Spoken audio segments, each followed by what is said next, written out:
Plenty to get to this week. These are busy times for Toronto FC as they have weekend and midweek fixtures coming up over the next 3 weeks. Let's start off with the goalkeeping position and do not expect a change at that position for this weekend in Cincinnati. Quentin Westberg still has the faith of his manager in Greg Vanney, saying that it's just life of a goalkeeper to make mistakes like the one Westberg made in the 1-1 draw in New England last weekend. It's not simple making the change from Westberg to Alex Bono, as they have completely different skill sets according to the manager. Whereas Westberg, who's made some really big saves over the course of the season, they love to build through Westberg at the back. He's oftentimes the player that starts the attack. Meanwhile, Bono brings other skills to the table. So it wouldn't just be a like-for-like change. It would require a change of the way the team plays as well. And that's not something that Vanney wants to do right now.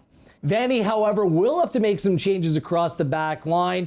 Justin Morrow is said to be tenuous in terms of his participation this weekend, dealing with a quad issue that's likely to keep him out of the lineup. Richie Larea off on international duty. He's with the Canadian men's national team, so there might be a different looking back line for Toronto FC this weekend. The good news, Jozy Altidore is progressing in practice according to Vanney. He's likely to feature this weekend. It just wasn't worth the risk with him dealing with a little bit of a thigh issue last weekend. He should be good to go moving forward.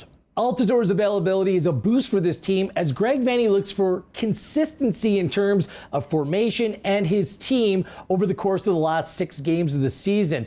It's not a best 11 that Vanney has. He looks at his team as having a best 14, where they're flexible, adaptable, where he can change the personnel and the formation from time to time that suits this group. He wants to play fast. He wants to play quick. So right now he's choosing players that fit that bill. But Vanney, the day-to-day work, research, and interaction with the players allows him to come up with the right mix. Health is a big thing for this team. And of course, the international absences this week will play a role. But for Vanney, it's not about the 11. It's about the group of 14 players that he believes that are in the mix and good enough to see this team through these last 6 games of the season. It's go time for Toronto FC, and this has been your TFC Insider, presented by the all-new Kia Telluride, and I am Gareth Wheeler.